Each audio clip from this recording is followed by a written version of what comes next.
What about, and I don't know if it goes against some sort of protected or civil rights, so I don't know. So don't get mad at me, please. Just get mad at me later. What about finding out or tracking whether or not this officer has had combat duty? Yes. And furthermore, whether or not they have If they were TBI. in the military? So or if what? they were in the military, how long ago that was? Were they a combat veteran? Okay. Do they have chronic And the brain particulars. trauma, explosive anger disorder It'd be different possibly? than just, oh, I spent 3 years in California. and never Yeah, it went was to a military naval base. Yeah. police officer Yeah. at San Luis Obispo. Okay, so and along with the vet thing, tracking whether or not they have registered their TBIs, we could all have secret TBIs. Like I have some secret TBIs. I totally have a secret I'll TBI. open up all my secret TBIs. But some of them have very severe brain injury, and then they're going to have associated degenerative problems like killing their wives and things with chronic traumatic encephalopathy and traumatic brain injury from RPG grenades. All right. Yeah. Okay, so next. But that's, Next point, I got two more quick little points, which are, when we start talking gang enforcement, I just want you to know I took German. Gang is a word which derives from gehen, which means to go. Gangen is something all races can do. So I have always found this gang enforcement as some kind of code word for Jim Crow to be racially offensive. So I just want you to know I find it triggering. I'd like us to start thinking about words and linguistics and start pulling ideas out of hats about who and what, because my name is Ang, that sounds German, but it's really Norwegian. I gangen, I gayen to this place. So from basic linguistics, gang is a it doesn't say much. I just want us to think about that, because it's getting all sloppy, called high school kids, 14-year-olds. We all go in groups. We are Homo sapiens, we go in groups. We are all in gangs. I'm in a gang with you guys right now. we're ganging. I'm the first of the gang to say we're all in a gang. Right. We're You're the the COAB leader. gang. No. And then next point is we've got YouTubes of arrests. Like for instance, the YouTube arrest of the transgender person Pinky. I filmed that. Who's tracking that? Does FBI see that? Is that viewed as a hate crime? The pain compliance that was used? I have 2 of Pinky's arrests. Who is going to compile the courageous and heroic activism of the Copwatchers? No, I totally. And do a database of our good work. I totally agree. So why can't the Copwatchers?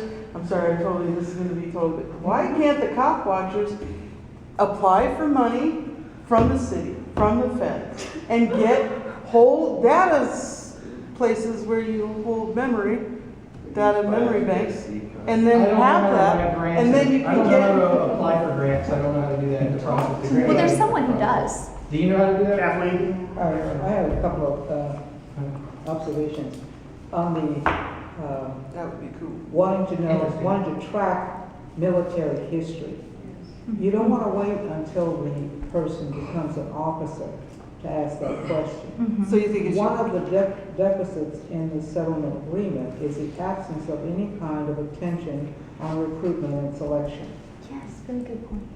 which is something somebody on the COAB needs to take up and address at some point in time. That's an incredibly important part because it is the beginning of the system. Yeah. So if I were looking at this issue, I would want to know early on who was a vet, what their experience might be, and without discriminating against them because they're a vet, keep No. that in mind as we go through the process. So you might be looking for someone with sign of Brain injury. brain injury or post-traumatic stress Yes. syndrome, whatever. And, you know, but those need to PTSD be is done tricky. up front, and there was no room in this settlement agreement for that discussion. I think that's.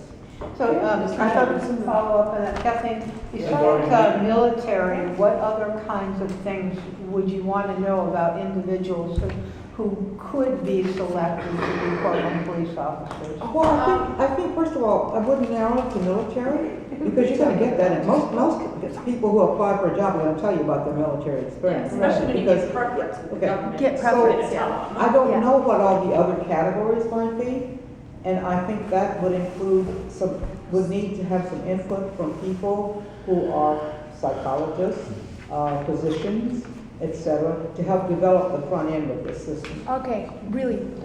May I follow up on that? Mayor. Go ahead. No, go ahead. Clay? Okay, really quick. No. Oh, no, Clay her first. first. Okay. The the Portland Police Bureau has, up to now, had a preference for veterans. And they gave them extra points to make sure veterans came into the system. As we're changing now to community policing, this also relates to whether we need gang enforcement. If we were to have constitutional policing and community policing, some of these customs would start to fade. So we're right now in a transition period. I'm not sure how I would feel about perhaps giving a preference for MPs, military police, not combat people, but just the people People who take care of them. who police the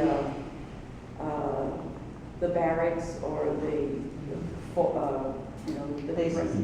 different bases, or are assigned with our occupation forces to take care of what our police are doing. But they literally are police, and in some ways I think they may be even more disciplined than civil police in the United States. So I don't really know for sure about that, but as far as I can tell, the Portland Police Bureau understands that community policing is more important than anything else if they themselves are to succeed. I want to They're interrupt getting the one message. piece of Robert. information here. Okay, You know, first thing the I want to veterans bring pre- up Robert, about, first thing I would like to bring up about the military police, they're not trained like civilian police. You don't have constitutional rights when you're in the military. So we want to have a police force that's gonna beat people up, illegally search them, strip search them, bring in the military police. Yeah, what he said. You have Uniform Code of Military Justice, you have no rights, 0 rights.